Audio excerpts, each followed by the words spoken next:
مانی ایک نہیں، سمجھی ایک نہیں، بس اس امید پہ کہ ہم اس کے ساتھ بس آنکھوں سے لگا لیتے ہیں، ریشمی غلاف چڑھا لیتے ہیں، اور رمضان شریف آئے تو 5-10 نئے نسخے لے کے مسجد میں رکھ دیتے ہیں، بس ہمارے لیے یہی کامیابی کی راہ ہے۔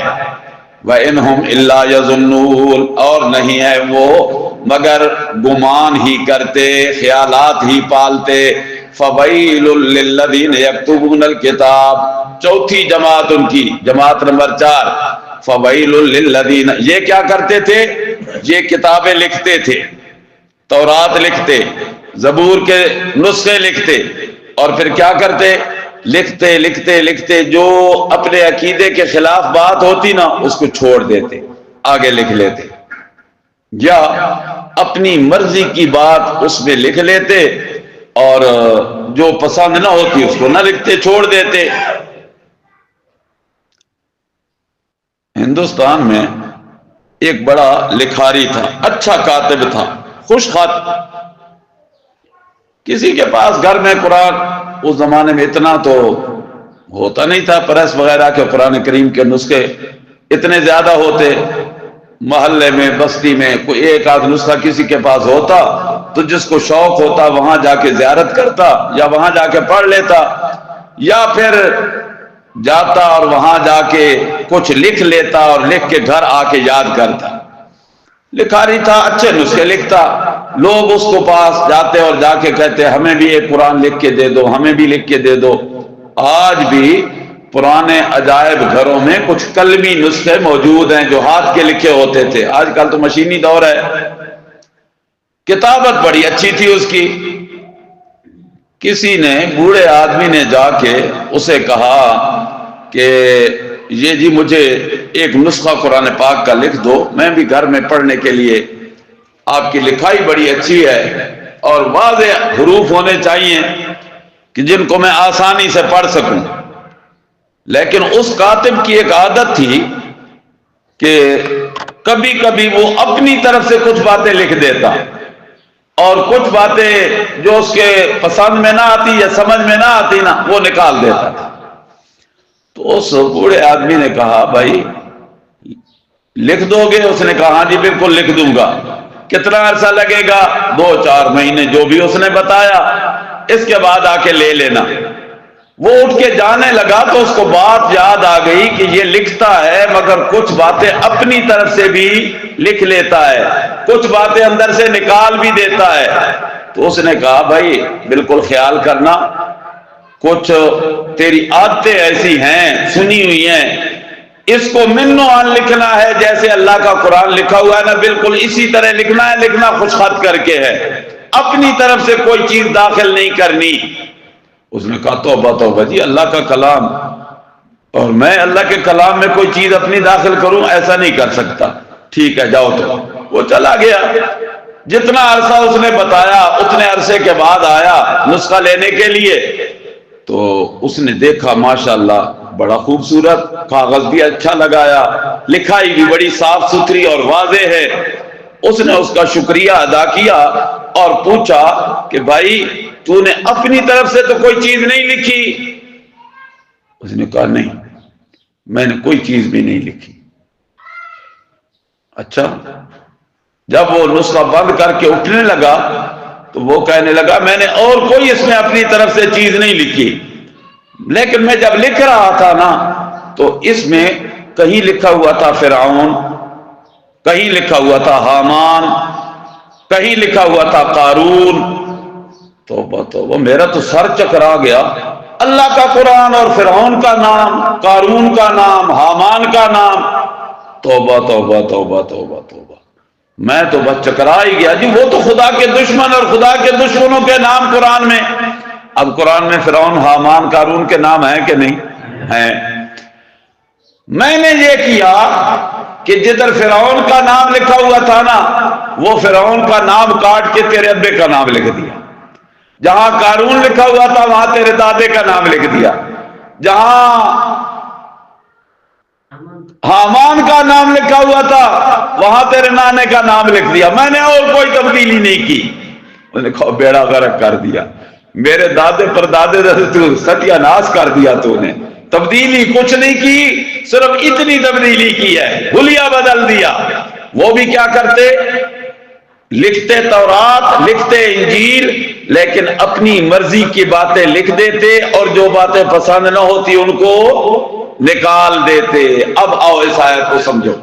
فَوَيْلٌ پس ہلاکت ہے، لِلَّذِينَ ان لوگوں کے لیے، یکتبون الکتاب بِأَیدِیہم جو لکھا کرتے تھے کتاب تورات، بِأَیدِیہم اپنے ہاتھوں سے، اپنے ہاتھوں سے لکھتے اور مرضی کی باتیں لکھ لیتے، ثم یقولون پھر وہ کہتے تھے ھذا من عند اللہ یہ کس کی طرف سے ہے؟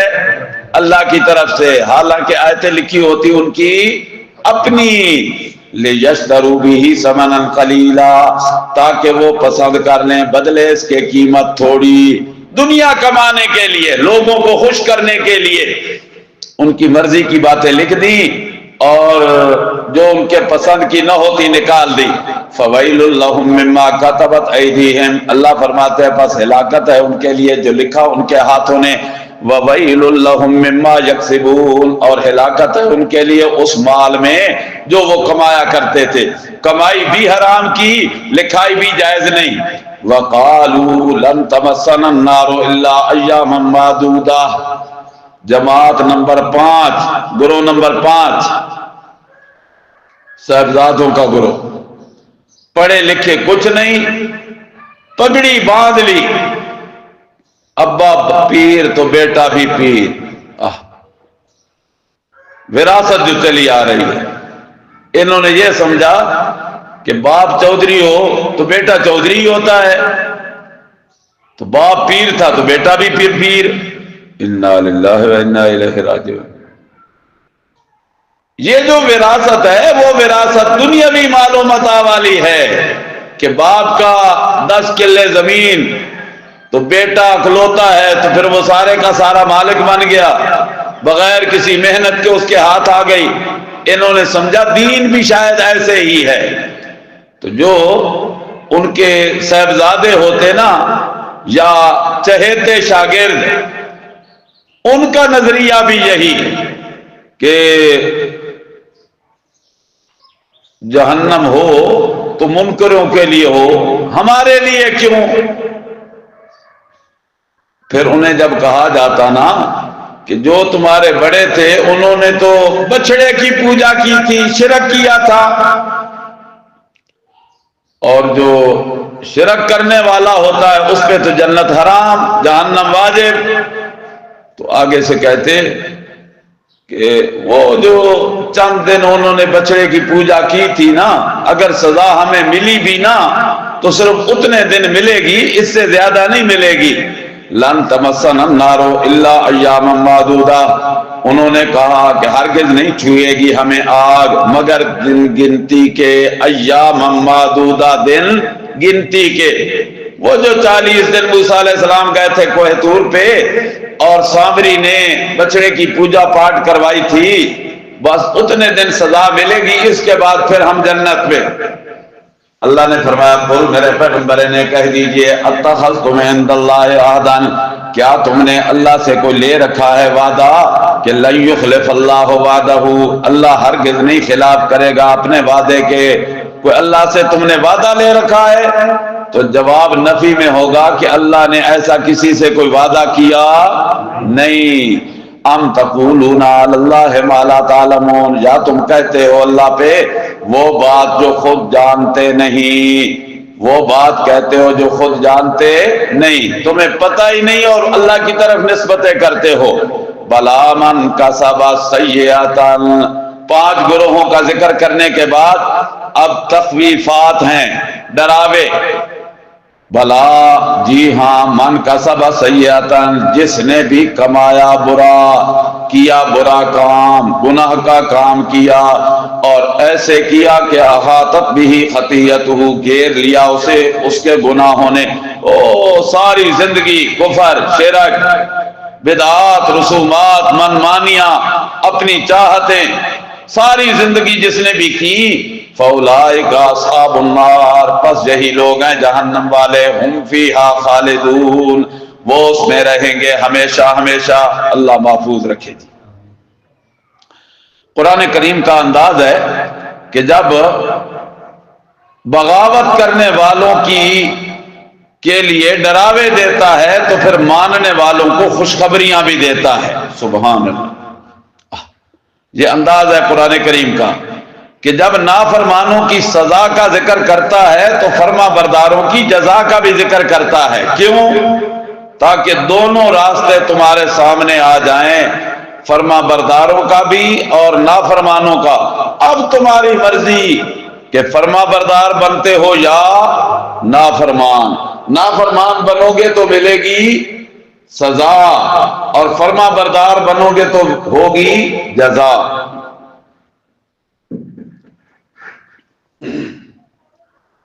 والذین آمنوا وعملوا الصالحات، اور وہ لوگ جو ایمان لائے اور عمل کیے نیک، عمل صالح بتلا چکا ہوں گی۔ اولئک اصحاب الجنت، یہی لوگ ہیں جنت والے، ہم فیہا خالدون، وہ اس میں رہیں گے ہمیشہ ہمیشہ۔ بنی اسرائیل کے آباء و اجداد کی خباثتوں کا، شرارتوں کا ذکر ہو گیا۔ اللہ فرماتے ہیں میرے پیغمبر آپ کے زمانے میں بھی جو بنی اسرائیلی ہیں نا، ان کی خباثتوں کا حال بھی دیکھ لو۔ ان کی خباثتیں تو دیکھیں، ان کی خباثتوں کا حال بھی دیکھ لو۔ پھر انشاءاللہ جب ہم نتیجہ نکالیں گے تو موجودہ زمانے میں جو اسرائیلی ہیں ان کی شرارتوں کا حال بھی تم نے دیکھا۔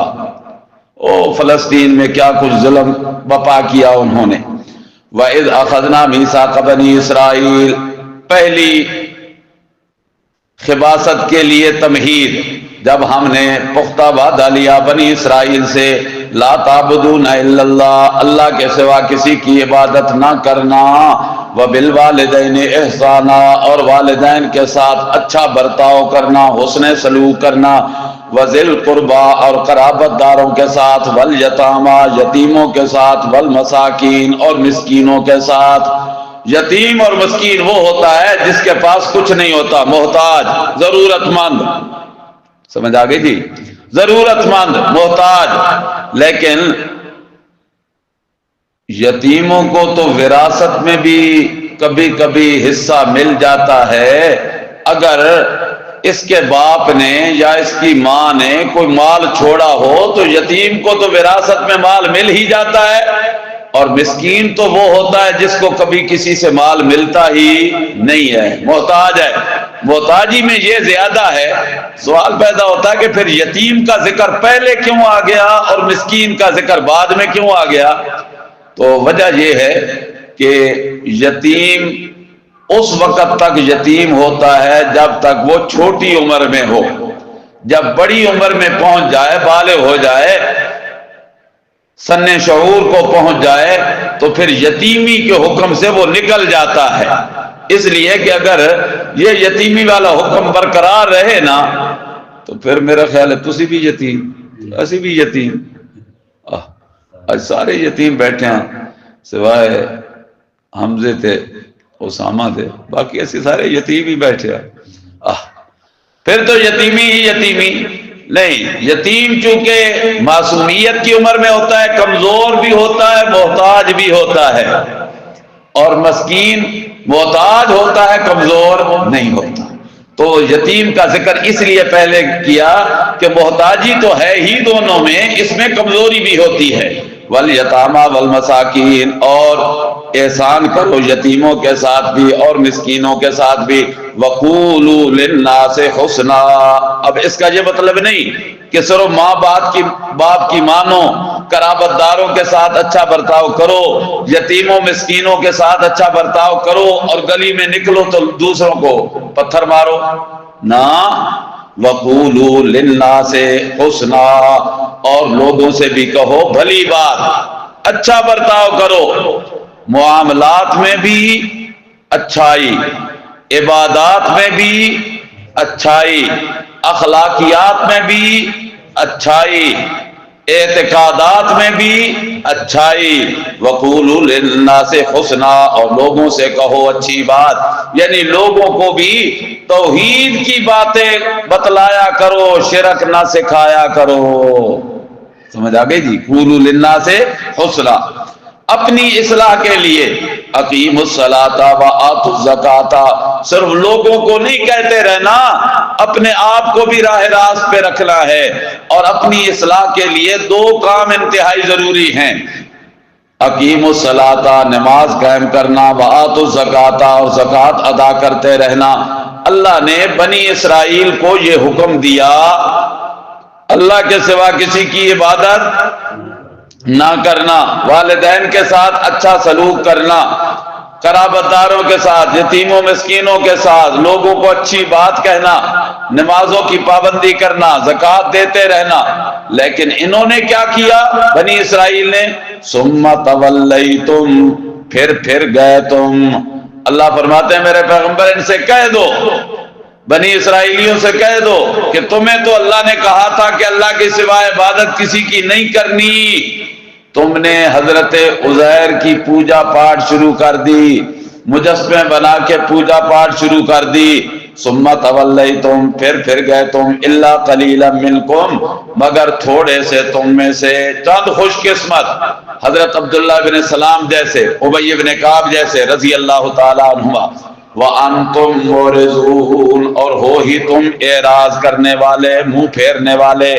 دوسری خباثت دی، وَإِذْ أَخَذْنَا مِيثَاقَكُمْ، جب ہم نے تم سے پکا وعدہ لیا، لَا تَسْفِكُونَ دِمَاءَكُمْ، آپس میں ایک دوسرے کا خون نہ بہاؤ. برادری کے لوگوں کا حق بنتا ہے کہ برادری میں قتل و غارت نہیں ہونی چاہیے، نفرتوں کے بیج نہیں ہونے چاہیے. لا تسفکون دماءکم، نہ بہانا تم آپس میں ایک دوسرے کا خون. ولا تخرجون انفسکم من دیارکم، اور نہ نکالنا تم آپ اپنے آپ کو اپنے گھروں سے، نہ نکالنا تم اپنے جانوں کو اپنے گھروں سے. اور کوئی بھی اپنی جان کو اپنے گھر سے نہیں نکالتا، دھکے دے کے نکالتا ہمیشہ دوسروں کو ہے. تو جب تمہارے اپنی برادری ہے، اپنا قبیلہ ہے، اپنے بنی اسرائیلی ہیں، تو پھر ان کو اپنے گھروں سے نہ نکالنا. اللہ نے تم سے لیا پکا وعدہ. ثم اقررتم، پھر تم نے اقرار بھی کر لیا، ہاں اللہ ایسا کریں گے. وانتم تشہدون، اور تم اس بات پہ گواہ بھی ہو. انتم تشہدون، تم اس بات پہ گواہ بھی ہو. ثم انتم ہؤلاء، پھر تم ہی تو وہ ہو نا، تقتلون انفسکم، قتل کرتے ہو اپنی جانوں کو، وتخرجون فریقا منکم من دیارہم، اور نکالتے ہو ایک گروہ کو اپنے میں سے ان کے گھروں سے، ایک گروہ کو نکالتے ہو اپنوں میں سے ان کے گھروں سے. تظاہرون علیہم، تم ان پہ غلبہ پاتے ہو، بالاسم والعدوان، گناہ کے ذریعے اور زیادتیوں کے ذریعے تم زیادتیاں کرتے ہو. وَإِن يَأْتُوكُمْ أُسَارَىٰ، اور اگر آ جائیں وہ تمہارے پاس قیدی بن کر، تو فادوہم، پھر تم ان کا فدیہ دیتے ہو. قیدی اگر آ جائیں نا برادری کے لوگ، قیدی بن کر تمہارے پاس آ جائیں، تو پھر تم ان کا فدیہ دے کے آزاد کرتے ہو. بظاہر یہ کام بڑا اچھا ہے، قیدیوں کو چھڑانا، لیکن یہ نہیں سوچا کہ پہلے نکالا کیوں، قتل کیا کیوں، لڑائیاں کی کیوں. وَهُوَ مُحَرَّمٌ عَلَيْكُمْ إِخْرَاجُهُمْ، حالانکہ حرام تھا تم پہ ان کا نکالنا، حالانکہ حرام تھا تم پہ ان کا نکالنا.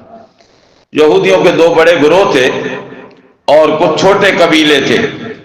اب دو جو بڑے گروہ تھے نا، ان کی آپس میں لڑائیاں ہوتی رہتی، آپس میں لڑائیاں ہوتی رہتی.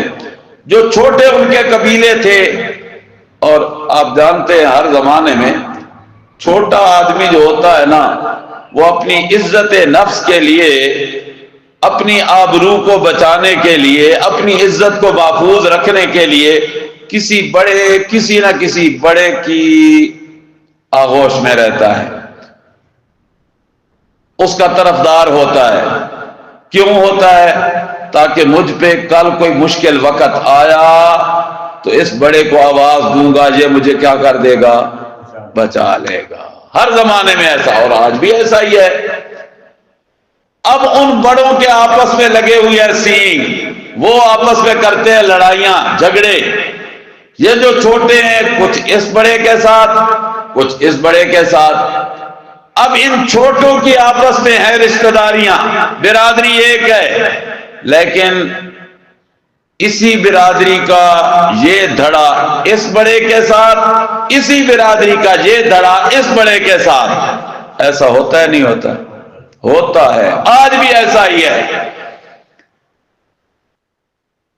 سیاسی طور پہ بھی ہوتے ہیں، مذہبی طور پہ بھی ہوتے ہیں، اور ان بڑوں کی آپس میں ہو رہی ہیں لڑائیاں۔ جب لڑائیاں ہوئیں تو ان چھوٹوں نے ان کی حمایت کرنی ہے، ان چھوٹوں نے ان کی حمایت کرنی ہے۔ اچھا جی، ان کو ہو گیا غلبہ، یہ ہو گئے مغلوب، انہوں نے مارا، وہ مارے گئے۔ انہوں نے جب غلبہ کیا تو ان کے بندے پکڑ کے اپنی جیلوں میں ڈال دیے، گرفتار ہو گئے۔ اب جب گرفتار ہو کے آئے،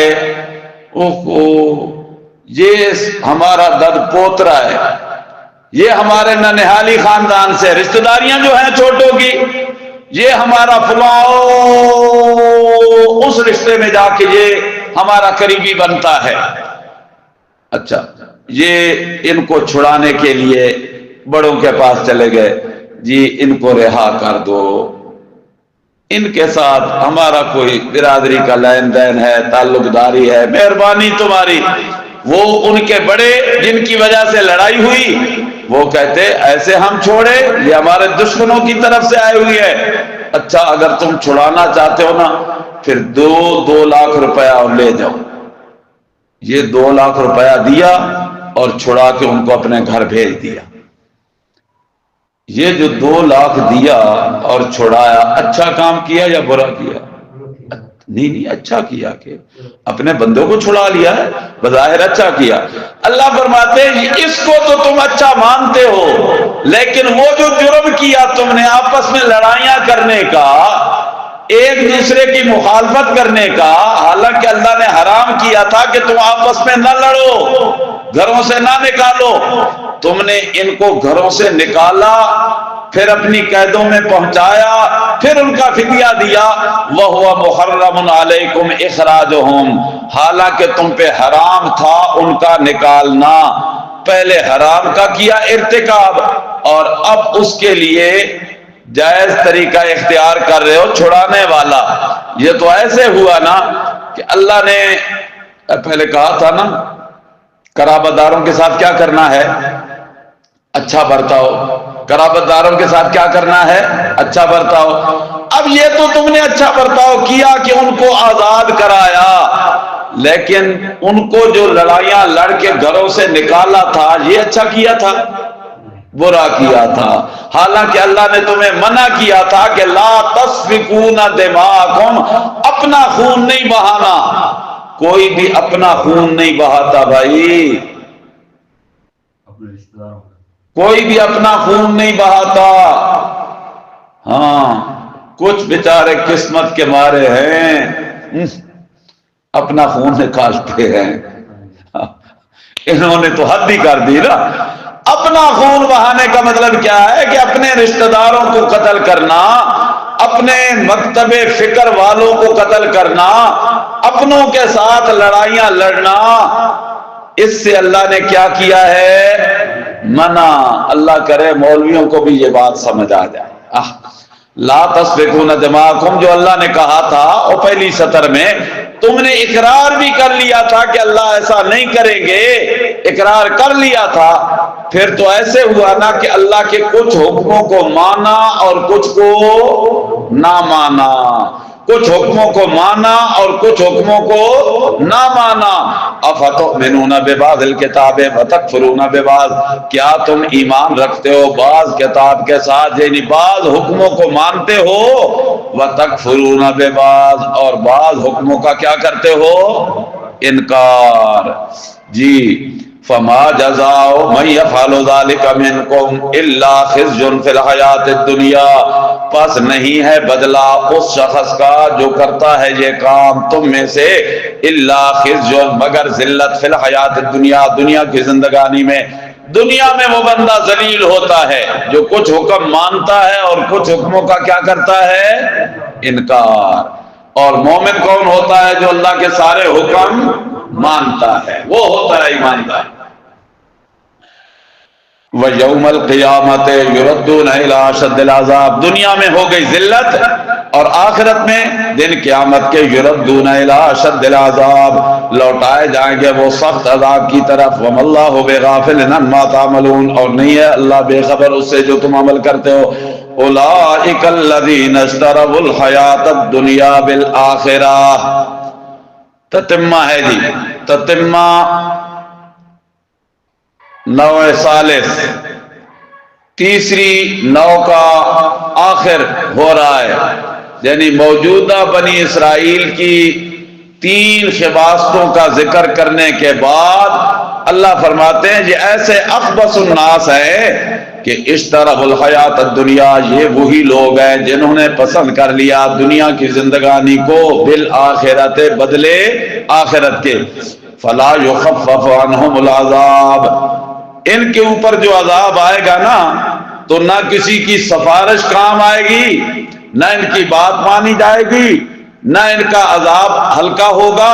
فلا یخفف عنہم العذاب نہیں ہلکا کیا جائے گا ان سے عذاب. ولا هم ینصرون اور نہ ہی وہ مدد دیے جائیں گے. وَلَقَدْ آتَيْنَا مُوسَى الْكِتَابَ نوع رابع قسم نمبر 4 بنی اسرائیلیوں کی قسم نمبر 4 بنی اسرائیل کی آباء و اجداد کی انتہائی ڈھیٹ پن کو، خباستوں کو، شرارتوں کو تو بیان کر دیا گیا.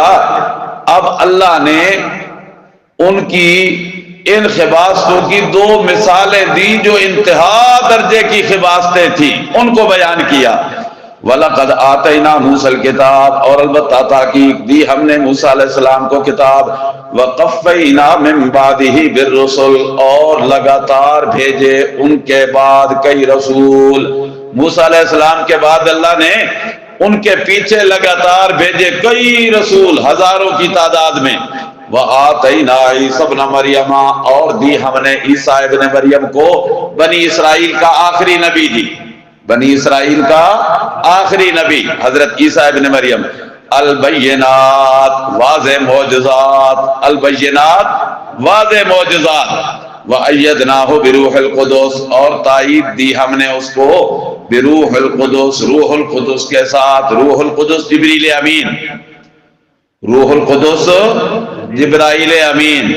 جبرائیل امین کے ذریعے ہم نے ان کو تائید بھی دی فرشتہ بھیج کر. افکلما جاءکم رسول کیا بس جب بھی آیا ان کے پاس کوئی رسول بما ساتھ اس پیغام کے، بما ساتھ اس پیغام کے، ساتھ اس حکم کے لا تہوا انفسکم جو پسند نہ آیا تمہیں، جو پسند نہ آیا تمہارے جیوں کو، تمہارے دلوں کو جو حکم پسند نہ آیا نا تو استکبر تم نے تکبر کیا. ہم یہ مان لیں یہ حکم ہمارے لیے نہیں، کوئی ضرورت نہیں. استکبر تم نے تکبر کیا، اپنے آپ کو بڑا بنا لیا اس حکم سے، اللہ کے حکم کو چھوٹا کر دیا. استکبر تم نے تکبر کیا، بڑے بن بیٹھے. ففریقا کذبتم پس ایک جماعت، کذبتم تم نے جھٹلایا. وفریقا تقتلون اور ایک جماعت کو تم قتل کرتے تھے. انبیاء میں سے کچھ نبیوں کو کی تکذیب کی گئی، بنی اسرائیلیوں نے جھٹلایا، نہیں مانتے تم جھوٹے ہو. اور بعض نبیوں کو کیا کیا؟ قتل تک کر دیا. وَقَالُوا قُلُوبُنَا غُلْفٌ وَقَالُوا قُلُوبُنَا غُلْفٌ اور کہنے لگے قُلُوبُنَا غُلْفٌ ہمارے دل غلاف میں ہیں، پردے میں ہیں. جی ہمارے دلوں پہ غلاف چڑھے ہوئی ہیں، پردہ لگا ہوا ہے. اور غلاف اوپر آ جائے تو اوپر والی چیز اندر اثر نہیں کرتی. یہ کہتے کہ جناب آپ تو تبلیغ کرتے ہیں، واعظ کرتے ہیں، اللہ کی الوہیت کی باتیں کرتے ہیں، لیکن ہمارے اوپر غلاف چڑھا ہوا ہے، آپ کی باتیں ہمارے اوپر اثر نہیں کرتے، آپ کی باتیں ہمارے اوپر اثر نہیں کرتی. اور آج بھی کچھ اس نسل کے لوگ ایسی باتیں کرتے رہتے ہیں. جی غلف لام کی جزم کے ساتھ، اور اگر اس کو لام کی پیش کے ساتھ پڑھا جائے نا تو پھر معنی یہ بن جاتا ہے ہمارے دل غلوف ہے. کیا مطلب؟ ہمارے دل پہلے ہی بھرے ہوئے ہیں، علم بہت ہے ہمارے پاس، حکمت ہمارے پاس بہت ہے، ہم خود بڑے سمجھدار ہیں جی، ہم پڑھے لکھے، ہمیں ساری باتوں کا پتہ ہے. اب آپ کو سمجھانے کی ضرورت نہیں ہے، آپ کو سمجھانے کی ضرورت نہیں ہے، ہم پہلے بڑے پڑھے لکھے ہیں، سارے مسئلے ہم جانتے ہیں جی. ہمیں اب قرآن کی آپ کی بتلائی ہوئی تعلیم کی ضرورت نہیں ہے جی. وقالوا قلوبنا غلف، اور انہوں نے کہا ہمارے دل پردے میں ہیں. اللہ فرماتے ہیں پردہ کیا، اللہ کی لعنت پڑی ہوئی ہے. پردہ کیا، اللہ کی لعنت پڑی ہوئی ہے. بل لعنہم اللہ، بلکہ اللہ نے ان پہ لعنت کر دی. کیوں لعنت کی؟ بے کفرہم، بوجہ ان کے کفر کے. جب انہوں نے کفر اختیار کیا تو اللہ نے ان پہ کیا کر دی؟ لعنت. اللہ نے ان پہ کیا کر دی؟ لعنت کر دی. اچھا وہ لعنت کیا تھی؟ ان کے دل سخت ہو گئے. لعنت کیا تھی؟ سمجھنے والا مادہ ہی ختم ہو گیا. دل سخت ہو گئے، کوئی چیز اثر نہیں کرتی، سمجھنے والا مادہ ہی ختم ہو گیا. اور تیسری بات بزدل ہو گئے، ڈھیٹ ہو گئے. پہلی بات دل سخت ہو گئے اللہ کی لعنت کی وجہ سے. دوسری بات سمجھ ان کی زائل ہو گئی، سمجھتے ہی نہیں. تیسری بات ڈھیٹ ہو گئے، بزدل ہو گئے. بل لعنہم اللہ بکفرہم، بلکہ لعنت کر دی ان پہ اللہ نے بوجہ ان کے کفر کے. فقلیلا ما یؤمنون، پس بہت کم ہیں جو مانتے ہیں. ولما جاءہم کتاب من عند اللہ، 4 قسموں کے بعد قسم نمبر 5، قسم نمبر 5 اللہ فرماتے ہیں میرے پیغمبر آپ انہیں کہہ دیجئے اپنے زمانے کے بنی اسرائیلیوں سے، تمہارے بڑوں نے تو نبیوں کی تکذیب بھی کی، نبیوں کو قتل بھی کیا، اور تم جانتے ہو کہ انہوں نے تکذیب بھی کی ہے، قتل بھی کیا ہے. اب تم تو ان کی روش چھوڑ دو، ان کا راستہ چھوڑ دو، اس راستے پہ آ جاؤ، مان جاؤ. وَلَمَّا جَاءَهُمْ كِتَابٌ مِّنْ عِندِ اللَّهِ، اور جب آ گئی ان کے پاس کتاب اللہ کی طرف سے، کتاب ایسی کہ مصدق لما معہم، کوئی نئی کتاب نہیں، تصدیق کرتی ہے اس کی جو ان کے پاس ہے. وَقَانُوا مِن قَبْلُ، اور تھے وہ اس سے پہلے، من قبل یعنی من قبل نزول القرآن. دیکھ لو بیٹا، من قبل نزول القرآن، قرآن نازل ہونے سے پہلے وہ تورات پڑھتے تھے، انجیل پڑھتے تھے، اور جب تورات اور انجیل میں رسول اللہ کی نشانیاں پڑھتے نا کہ ایک رسول آنے والا ہے، کشادہ چہرہ ہوگا، اخلاق میں اعلیٰ ہوگا، کردار میں سب سے اونچا ہوگا، تو وہ جب دشمنوں سے مقابلہ ہوتا نا تو وہ کہتے اللہ ہمیں فتح دے دے، اور اس پیغمبر کے زمانے تک ہمیں زندہ رکھ، ہم اس تیرے آخری پیغمبر پہ ایمان لے آئیں گے، مان جائیں گے، ہمیں فتح دے دے. یستفتحون علی الذین کفروا، اور وہ تھے اس سے پہلے فتح کی دعائیں مانگا کرتے تھے کافروں کے مقابلے میں. فلما جاءہم، پس جب آ گیا ان کے پاس، ما وہ عرفو، جس کو انہوں نے پہچان لیا، یعنی میرا محمد کریم آ گئے صلی اللہ علیہ وسلم۔ پہچانتے تھے، کیسے پہچانتے تھے؟ جیسے اپنے بیٹوں کو پہچانتے تھے۔ نہیں، بیٹوں کو پہچاننے میں غلطی لگ جاتی، مگر محمد کریم کو پہچاننے میں غلطی بھی نہیں لگتی تھی۔ کیوں؟ اس لیے کہ ان کی تورات میں نشانیاں لکھی ہوئی تھی، انجیل میں نشانیاں لکھی ہوئی تھی، ان نشانیوں کو دیکھتے اور پھر محمد کریم کا چہرہ دیکھتے تو پتہ چل جاتا کہ واقعی یہ اللہ کا نبی ہے۔ حضرت عبداللہ ابن سلام رضی اللہ تعالی عنہ یہودیوں کے بہت بڑے عالم تھے، انہوں نے جو ہی پہلی نظر رسول اللہ کے چہرے کو دیکھا نا تو قسم اٹھا کے کہنے لگے، مجھے قسم ہے اس ذات کی جس کے قبضے میں میری جان ہے، انہو لیس بوجہ کذاب، یہ کسی جھوٹے کا چہرہ نہیں، یہ سچے محمد کا چہرہ ہے صلی اللہ علیہ وسلم۔ پہچانتے تھے۔ کفروا بہ، پھر بھی انہوں نے کیا انکار، فلعنت اللہ علی الکافرین، کافروں پہ اللہ کی لعنت برسے۔ بئس ما اشتروا بہ انفسہم، نتیجہ بہت برا ہے جو پسند کیا انہوں نے بدلے اس کے اپنی جانوں کو، اپنی جانوں کو جس کے بدلے میں بیچا، اور جو چیز پسند کی، پسند کیا کی؟ نافرمانی، بغاوت، اور اپنی جانیں اس پہ لٹا دی کہ نہیں ماننی ہم نے بات۔ ان یکفروا بما انزل اللہ، کہ انکار کریں وہ ساتھ اس پیغام کے جو اتارا اللہ نے۔ کیوں؟ بغیاً، ضد کی وجہ سے، بغیاً ضد کی وجہ سے۔ ان ینزل اللہ من فضلہ علی من یشاء، ضد کس بات پہ؟ کہ اتارتا ہے اللہ اپنے فضل سے جس پہ چاہے، من عبادہ، اپنے بندوں سے۔ یہ تو اللہ کے فضل کی بات ہے، اللہ جس کو چاہے نبی بنا دے۔ یہ ان کو ضد ہے کہ نبوت ہونی تھی بنو اسحاق میں، یہ نبی بنو اسماعیل میں کیوں آ گیا؟ ضد کس بات پہ تھی؟ کہ ان کا خیال یہ تھا کہ نبوت رہنی ہے بنو اسحاق میں، حضرت اسحاق کی نسل میں نبی آنے ہیں، تو یہ حضرت اسماعیل کی نسل میں نبی کیوں آ گئے؟ جتنے بھی نبی بنی اسرائیل میں آئے نا وہ سارے حضرت اسحاق کی نسل سے تھے، اور ہمارے نبی صلی اللہ علیہ وسلم آئے تو حضرت اسماعیل کی نسل سے۔ جی، فباءوا بغضب علی غضب، پس وہ لوٹے غضب پہ غضب لے کر، غصے پہ غصہ لے کر، بہت زیادہ غضب الہی۔ وللکافرین عذاب مہین، اور کافروں کے لیے عذاب ہے رسوا کرنے والا۔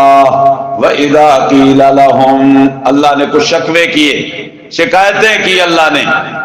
وَإِذَا قِيلَ لَهُمْ، اور جب انہیں کہا جاتا آمنو، ایمان لے آؤ، بما، ساتھ اس پیغام کے، انزل اللہ، جو اللہ نے اتارا۔ وہ پیغام کیا ہے؟ قرآن مجید۔ گویا آمنو بما انزل اللہ، آمنو بالقرآن، آمنو بالقرآن، ایمان لے آؤ قرآن پہ۔ کیوں لے آؤ؟ الذی انزل اللہ، قرآن وہ کلام ہے جس کو اتارا اللہ نے۔ قالو، انہوں نے آگے سے کہا، نؤمنو، آنا نؤمنو بما انزل علینا، ہم تو ایمان لائیں گے اس پہ جو اتارا گیا ہم پہ، یعنی ہمارا تو ایمان تورات انجیل پہ ہے، قرآن کو ہم ماننے کے لیے تیار نہیں۔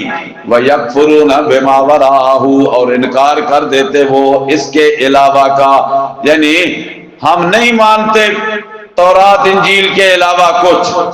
اللہ نے اس کے 5 وجوہات سے، 5 وجہ بیان کر کے، 5 طریقوں سے اللہ نے اس کا دیا جواب کہ تم کہتے ہو ہم تورات انجیل کو مانیں گے، قرآن کو نہیں مانتے۔ بدبختو، تم تو دعوے دار تھے کہ ہم حق کے متلاشی ہیں، حق مانتے ہیں۔ تو پہلی وجہ ان کے نظریے کو باطل کرنے کی پہلی وجہ فرمایا وَهُوَ الْحَقُّ، یہ حق ہے۔ تم تو کہتے تھے نا کہ ہم حق کو مانیں گے، تورات انجیل کو بھی تھی، اسی لیے ماننے کے دعوے دار تھے کہ وہ حق ہیں، تو یہ قرآن کیا حق نہیں ہے؟ وَهُوَ الْحَقُّ، یہ بھی کیا ہے؟ حق ہے۔ قرآن بھی کیا ہے؟ حق ہے. ہاں بڑی دیر ہو گئی، تم نے کوئی حوالہ نہیں دیکھا.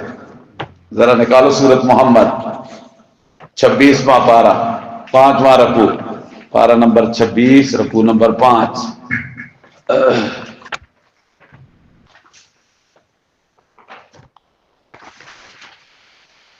اللہ اکبر. صفحہ نمبر 457 457 سورت محمد ہے جی. سورت جو شروع ہو رہی ہے نا تو سورت کی دوسری سطر پہ غور کرو. والذین آمنوا وعملوا الصالحات وآمنوا بما نزل علی محمد. ایمان والے اور نیک عملوں والے لوگ ہیں جن کا ایمان ہے اس کتاب پہ جو نازل کی گئی حضرت محمد صلی اللہ علیہ وسلم پہ. وَهُوَ الْحَقُّ مِن رَبِّهِمْ، اور وہ جو نازل ہوا ہے محمد صلی اللہ علیہ وسلم پہ وہ حق ہے ان کے رب کی طرف سے. قرآن کو رب نے کیا کہا؟ وَهُوَ الْحَقُّ. قرآن کو رب نے کیا کہا؟ وَهُوَ الْحَقُّ. ذرا 457 صفحہ نکالا نا تو صرف 5 ورق آگے چلو. 5 ورق گن کے 5 ورق آگے چلو. 467 صفحہ.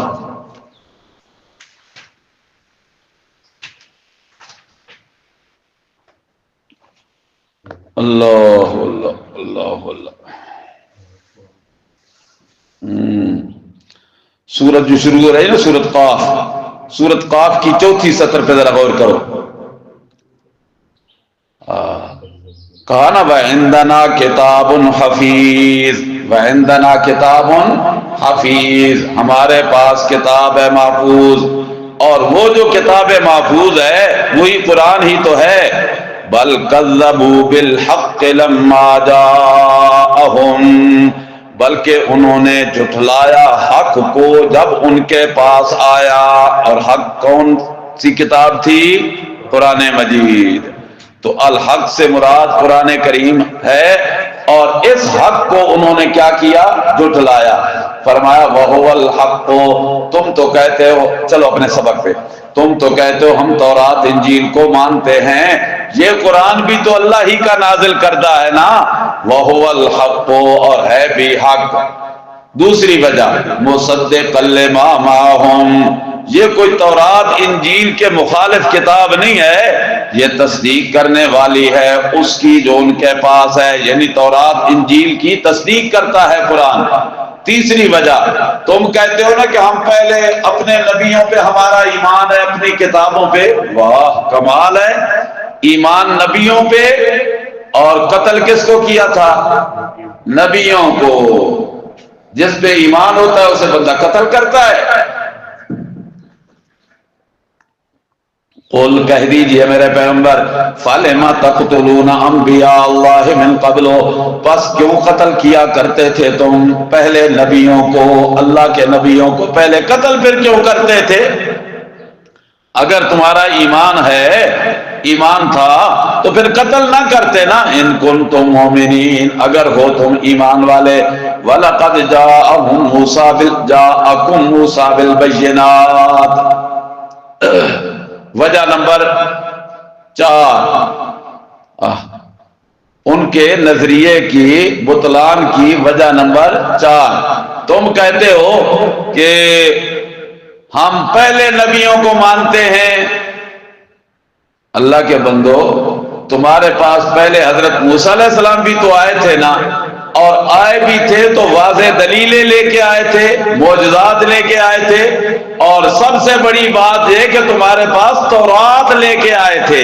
وَلَقَدْ جَاءَكُم مُوسَىٰ بِالْبَيِّنَاتِ، اور البتہ تحقیق آئے تھے تمہارے پاس موسیٰ علیہ السلام واضح دلیلیں لے کر، تورات لے کر. ثُمَّ اتَّخَذْتُمُ الْعِجْلَ مِن بَعْدِهِ، پھر بنا لیا تھا تم نے بچڑے کو. کیا بنایا تھا؟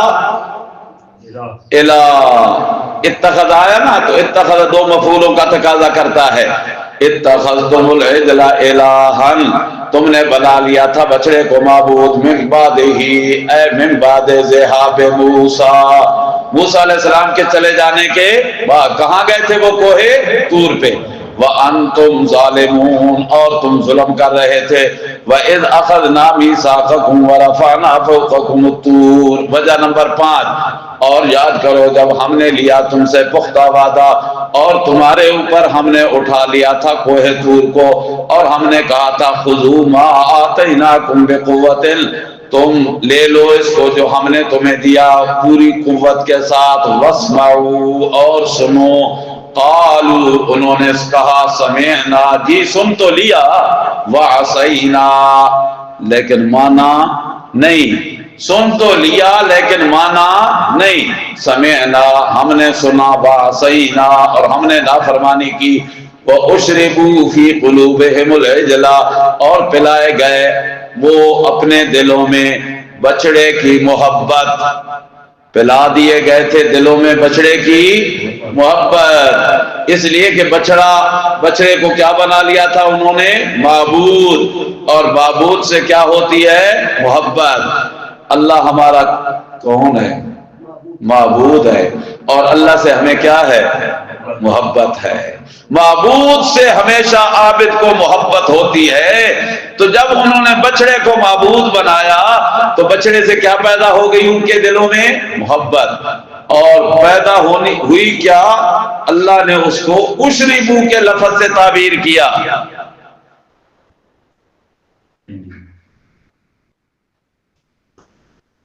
میں نے کیا کیا؟ پانی پیا۔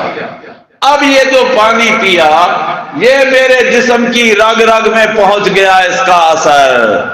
انہوں نے جو شرک کیا نا بچڑے کی پوجا والا، وہ بچڑے کی پوجا والا شرک، وہ محبت ان کی رگ رگ میں پہنچ گئی تھی۔ اشربوا فی قلوبہم العجل، ہاں بالکل بالکل بالکل، چلو واہ ماشاء اللہ، بڑا بر وقت حوالہ یاد دلایا، اللہ آپ کو جزائے خیر دے۔ نکالو نا ذرا پارہ نمبر 2، دوسرے پارے کا چوتھا رکوع نکالو۔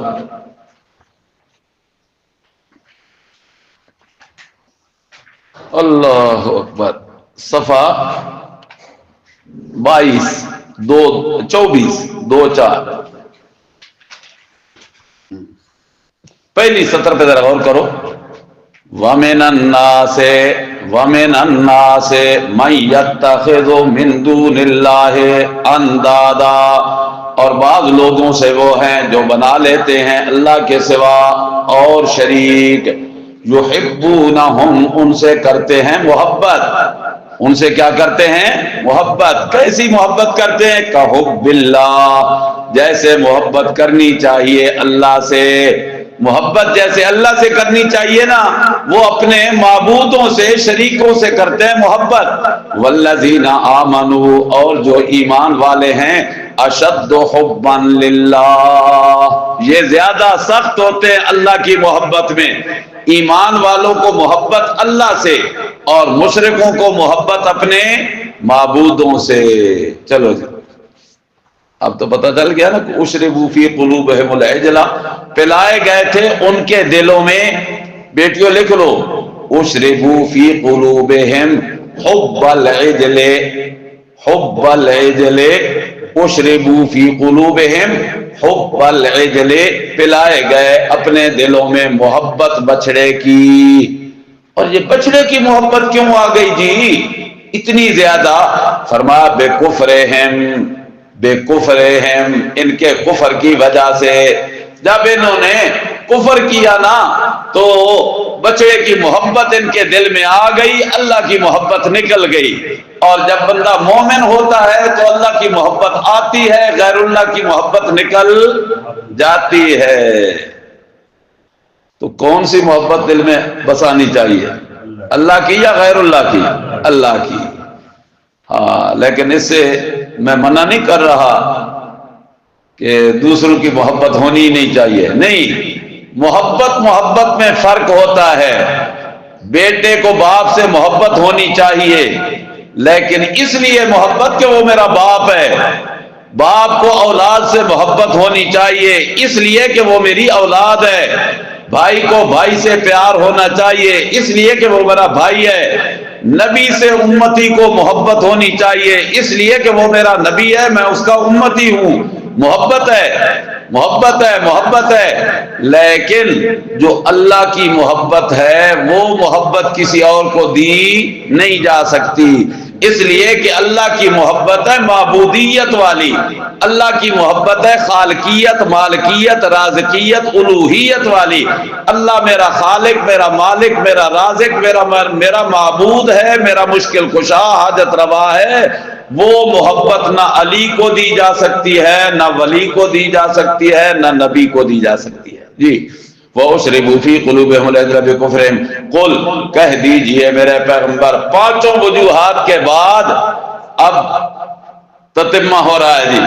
بِئْسَ مَا يَأْمُرُكُمْ بِهِ ایمانکم، تم تو کہتے ہو نا کہ ہمارا تورات پہ ایمان، انجیل پہ ایمان، اور پھر نبیوں کو قتل بھی کیا، بچڑے کو معبود بھی بنایا، شرک بھی کیا، اللہ کے حکموں کا انکار بھی کیا۔ تو یہ جو تمہارا انکار ہے یہی تمہارا ایمان ہے، یہ تمہیں تمہارا ایمان سکھاتا ہے کہ رسول اللہ کو نہ مانو، یہ تمہارا ایمان سکھاتا ہے قرآن کو نہ مانو۔ اگر ایسا ہے تو بئس ما یأمرکم بہ ایمانکم، بہت برا ہے جو حکم دیتا ہے تمہیں تمہارا ایمان، ان کنتم مؤمنین، اگر تم دعوی ایمان میں سچے ہو۔ قل ان کانت لکم الدار الآخرۃ عند اللہ خالصۃ من دون الناس فتمنوا الموت ان کنتم صادقین۔ اعلان مباہلہ، اعلان مباہلہ لکھ لو بیٹا، اعلان مباہلہ، اللہ نے مباہلے کا چیلنج دے دیا۔ بس بات ختم ہونی چاہیے نا۔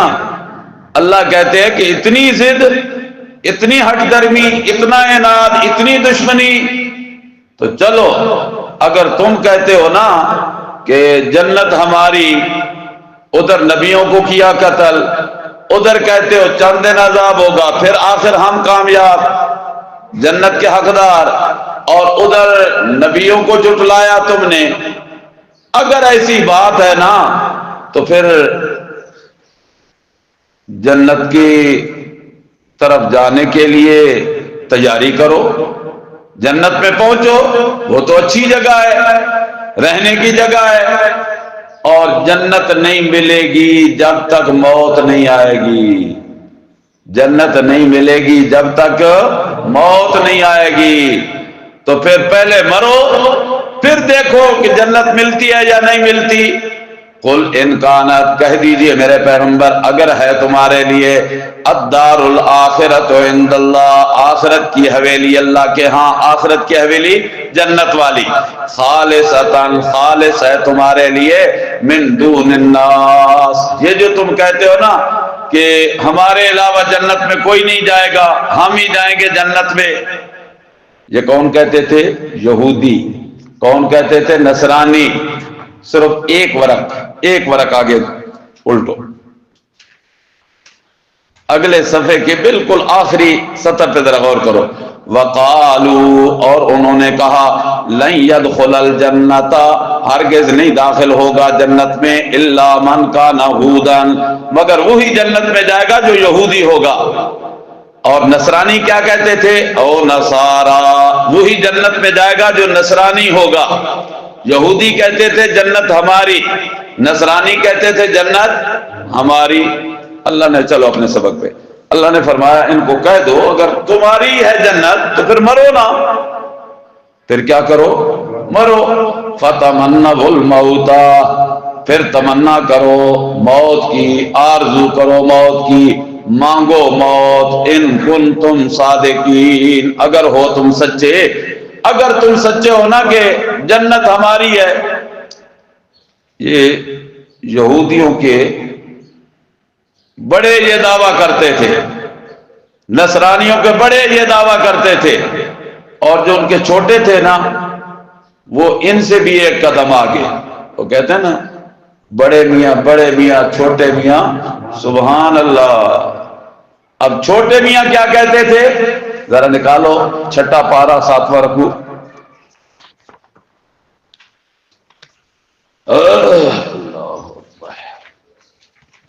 101 صفحہ جی، صفحہ 101 دوسری سطر. ہاں، وقالت اليہود والنصارى نحن ابناء اللہ واحباؤہ. کہتے یہودی بھی نصرانی بھی کہ نحن ابناء اللہ، ہم اللہ کے پتریلے ہیں، ہم اللہ کے پتریلے، اللہ دے پتر آسی. پتریلے کیا مطلب؟ پتر نہیں، پتر تو اللہ کا حضرت عزیر ہی ہے. وقالت الیہود عزیر ابن اللہ، پتر تو وہ ہے لیکن ہم بھی کوئی گھٹ نہیں ہیں، ہم بھی اللہ کے بڑے پیارے ہیں. اور جو چھوٹی عمر کے پیارے بچے ہو نا تو وہ کہتے ہیں اے بھی میرا پتریلا ہی ہے نا جی، میں نے اتنے نال بھی انجدہ ہی پیار ہے جو میں پترہ نال پیار ہوندہ ہے. تو یہودی کہتے ہیں نحن ابناء اللہ، ہم اللہ کے پتریلے ہیں، وَأَحِبَّاهُ، اور اللہ کے محبوب ہیں. اللہ کو ہم سے بڑی محبت ہے، ہم سے بڑا پیار ہے. سانو جہنم میں نہیں سٹے گا، ہمیں کہاں لے جائے گا؟ جنت میں. کوئی پیارا پیاروں کو سزا نہیں دیا کرتا. تو اللہ نے فرمایا اچھا پھر اتنے جو تم ہو نا پیارے اللہ کے اور جنت کے ٹھیکیدار ہو، تو پھر موت کی کرو تمنا. اور موت کے بغیر جنت ملتی نہیں، اس لیے کہ یہ ایک پل ہے. توجہ کرنا، یہ موت ایک پل ہے، جس پل کو کراس کرنا ہی کرنا ہے. اور جب کراس ہو جائے تو ادھر والا ادھر نہیں، ادھر والا ادھر نہیں. شکر کرو ہوں وہ یہودی نہیں رہے، ہوں ٹھیکہ لے لیا یہودیاں والا مولویاں نے. یہ کہتے ہیں نہیں، موت والے پل سے کراس تو کیا لیکن یوں ہی مٹی کے نیچے گئے فوراً واپس آ گئے، روحیں فوراً واپس آ گئے، پھر زندہ ہو گئے.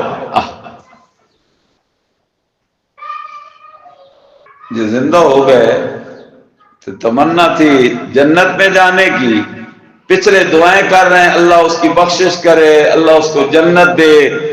ادھر کہتے ہو نہیں وہ جنتا تو واپس آ گیا. سبحان اللہ. فَتَمَنَّوُا الْمَوْتَ إِن كُنتُمْ صَادِقِينَ، پس تمنا کرو تم موت کی اگر ہو تم سچے. وَلَن يَتَمَنَّوْهُ أَبَدًا، اللہ فرماتے کبھی بھی وہ موت کی تمنا نہیں کریں گے.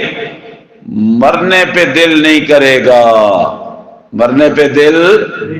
آج بھی ایسا ہی ہے. کسی نے سنا نا شہادت بڑا اعلیٰ رتبہ ہے، فوراً جنت مل جاتی ہے، تو کہنے لگا کہ دل تو بڑا کرتا ہے شہید ہونے کو، لیکن کریں کیا، وہ سرو مار چھڑ دے، بالکل ہی مار چھوڑتے. اگر سرو نہ مارا نہ پھرتے شہادت بڑا اعلیٰ رتبہ ہے. کوئی من چلا گیا نا میدان لڑائی میں شہید ہونے کے لیے، تو دیکھا تو تلواریں لگ رہی ہیں، نیزے لگ رہے ہیں، مار کٹائی ہو رہی. توبہ توبہ توبہ، ادھر تے حالت ہی کوئی نہیں بھائی، اتنا زیادہ. لیکن وہ دیکھتا رہا، جو شہید ہو جاتا نا پھر اس کو کوئی کچھ نہیں کہتا تھا. زندوں کو مارتے تھے، شہیدوں کو کچھ نہیں کہتے تھے. اس نے چادر لی اور لیٹ گیا، اب میں شہید ہو گیا ہوں، اب مجھے کوئی کچھ نہیں کہے گا، شہادت بھی مل جائے گی اور مار سے بھی بچ جاؤں گا. تو جو ہی وہ جنگ کا میدان ختم ہوا تو وہ لاشوں کو اکٹھا کرنے لگے، کسی کو بازو کو پکڑ کے گھسیٹ کے ڈالا، کسی کی ٹانگوں سے پکڑا. جو ہی اس کی ٹانگ کو پکڑ کے گھسیٹنے لگے نا تو کہو شہیدوں کو کچھ نہ آکو، میں شہید پڑا ہوں، مجھے نہ گھسیٹو. تمنا تو ہے، چاہت تو ہے، لیکن مرنے کو دل نہیں کرتا. وَلَن يَتَمَنَّوْهُ أَبَدًا، اور ہرگز نہیں تمنا کریں گے اس کی کبھی بھی. کیوں؟ بما قدمت ایدیہم، جو آگے بھیجا ان کے ہاتھوں نے، کفر کر کر، شرک کر کر۔ واللہ علیم بالظالمین، اور اللہ خوب جانتا ہے ظالموں کو۔ وَلَتَجِدَنَّهُمْ أَحْرَصَ النَّاسِ، مرنا تو دور کی بات ہے، موت کی تمنا کرنا تو دور کی بات ہے، یہ تو چاہتے یہ ہے کہ کوئی آئے اور ہمیں یہ دعائیں دے، بابا زندہ رہو 1000 سال، کوئی ہمیں یہ دعائیں دے، یہ تو دنیا کی زندگی پہ حریص ہے۔ اور البتہ تحقیق پاؤ گے تم انہیں احرص الناس علی حیات، سب لوگوں سے زیادہ حریص دنیا کی زندگی پہ، وہ تو زندگانی پہ زیادہ حریص ہیں۔ وَمِنَ الَّذِينَ أَشْرَكُوا، اور ان سے بھی زیادہ حریص ہیں جو شرک کرتے ہیں۔ یہ تو یہودی اور عیسائی تو مشرکوں سے بھی زیادہ حریص ہیں، یا یہ کہ یہ بھی حریص ہے اور مشرک بھی حریص ہیں؟ سمجھو ذرا، یہود و نصارہ مشرکوں سے زیادہ حریص ہیں، یا یہ مانا کہ یہ بھی حریص ہے دنیا میں زندہ رہنے پہ، اور جو شرک کرنے والے ہیں وہ بھی یہی چاہتے ہیں کہ موت نہ آئے۔ یود احدہم، چاہتا ہے ہر ایک ان میں سے، لو یعمر الف سنہ، کاش کہ اس کو عمر مل جائے 1000 سال، عمر مل جائے 1000۔ اچھا جو 1000 سال مل گئے تو پھر بچ جائیں گے؟ ما ہوا بمزحزحہ من العذاب ان یعمر، نہیں ہے یہ عمر کا مل جانا بچانے والا ان کو عذاب سے، نہیں ہے عمر کا مل جانا بچانے والا ان کو عذاب سے۔ مزحزحہ، دور کرنے والا، ہٹانے والا، عذاب سے دور کرنے والا۔ عمر مل بھی جائے تو عمر ان کو دور کر سکتی عذاب سے نہیں۔ واللہ بصیر بما یعملون، اور اللہ دیکھنے والا ہے اس کو جو وہ عمل کرتے ہیں۔ اللہ سے کوئی چیز بھی ان کی پوشیدہ نہیں ہے، کوئی عمل بھی اللہ سے پوشیدہ اوجھل نہیں ہے جی۔ ان کے ساری حجتیں پوری ہو گئیں، کوئی حجت بھی ان کی اللہ نے رہنے نہیں دی، سب حجتوں کا دے دیا جواب۔ اب پیدا کرنے لگے شبہات، تاکہ مسلمانوں کے دل میں شبہ پیدا ہو جائے، اور جب شبہ پیدا ہو جائے گا تو پھر مسلمان بد دل ہو جائیں گے اور محمد کریم سے دور ہو جائیں گے۔ حالانکہ ان بدبختوں کو یہ پتہ نہیں محمد کریم تو وہ اللہ کا نبی ہے جو ایک دفعہ ان کے قریب آتا پھر جان چلی جاتی مگر چھوڑنے کے لیے تیار نہیں ہوتا تھا۔ 3 شبہات ہیں جی ان کے۔ پہلا شبہ ان کا یہ تھا، وہ کہنے لگے کہ جناب ہم مان تو لیتے قرآن کو اللہ کی کتاب، مان تو لیتے رسول اللہ کو اللہ کا نبی، لیکن مانتے اس لیے نہیں کہ یہ محمد کریم کہتا ہے یہ قرآن لے کے آتا ہے جبریل امین۔ کون لے کے آتا ہے؟ جبریل امین قرآن لے کے آتا ہے، اور جبریل والا قرآن ہمارے وارے نہیں، ہمیں پسند نہیں، اس لیے کہ جبریل تو ہمارا دشمن ہے، اس نے ہمارے بڑوں کی بستیاں تباہ کی تھیں۔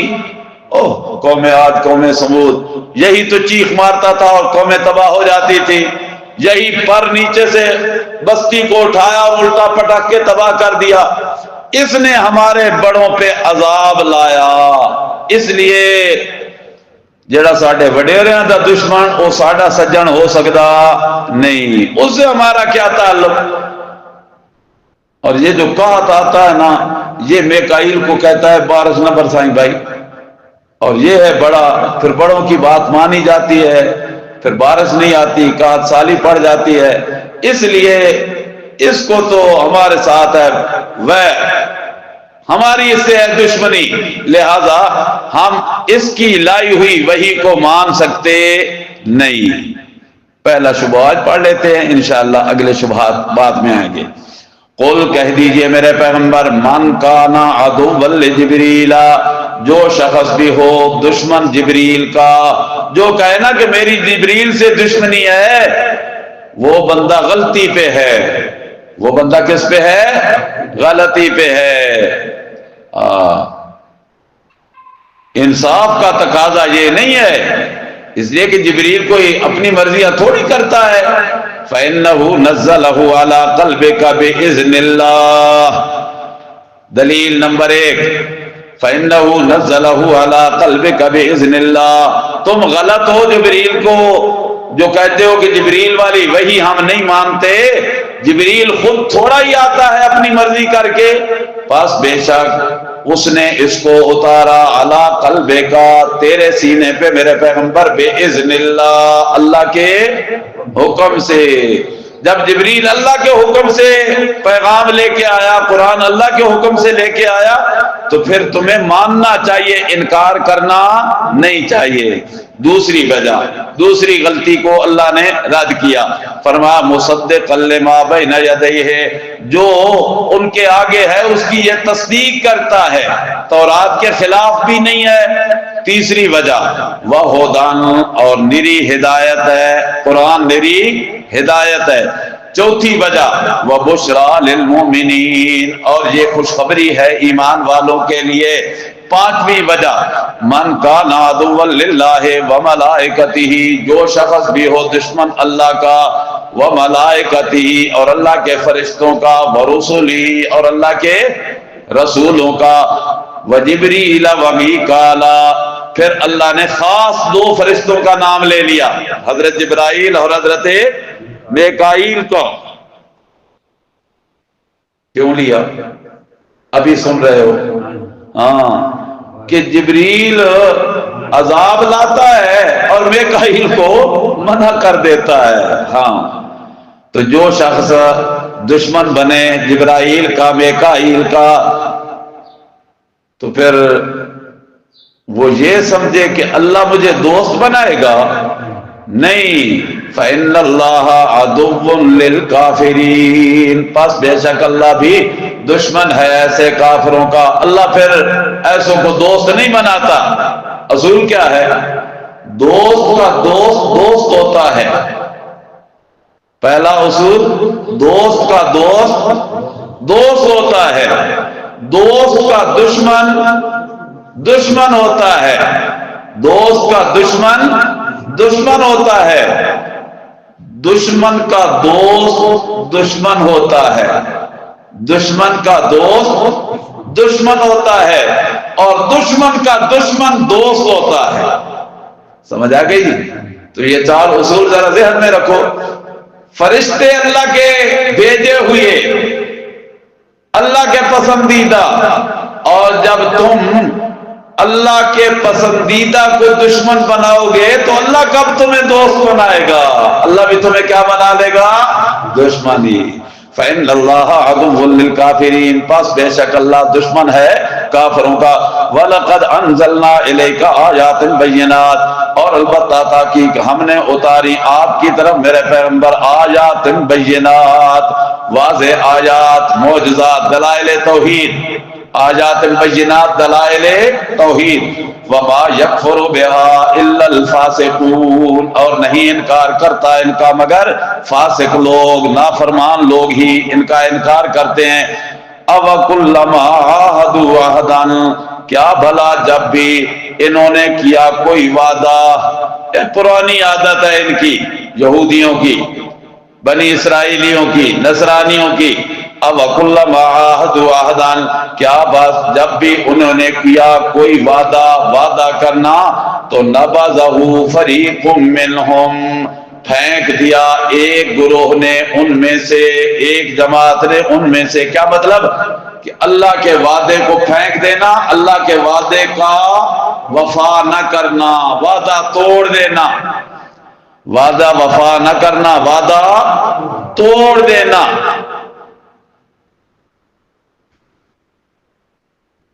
ذرا نکالو نا صفحہ 167 آخری حوالہ دیکھ لو 167 167 صفحہ. اللہ اکبر کبیرہ الحمدللہ کثیرہ. اوپر سے دوسری سطر پہ ذرا غور کرو. اس سے پہلے اللہ نے کہا نا ان شر الدواب عند اللہ پہلی سطر صفحہ 167